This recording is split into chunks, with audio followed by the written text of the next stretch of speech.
message ezali d'abord ya remercier ba journaliste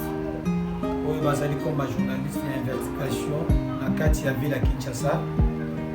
et bamoni moi misala oyo biso toza kosala na terrain nde bakanisi bakopesa biso diplôme oyo et diplôme oyo eye davantage koencourager lisusu biso po tocontinue lisusu se donner kopesa meilleur na biso moko. Et aussi par là je lance l'appel à tous mes collègues autant mosusu bazwi occasion na kozwa diplôme ote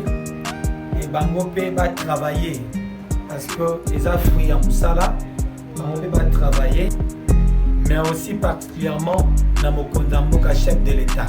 comme nous l'appelons Faci Beton ye nde asali que biso tozwa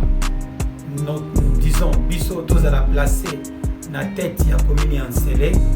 yango beaucoup plus diplôme oyo eza mpenza ye nde aza komérite yango. Donc par là aussi napesi ye merci et aussi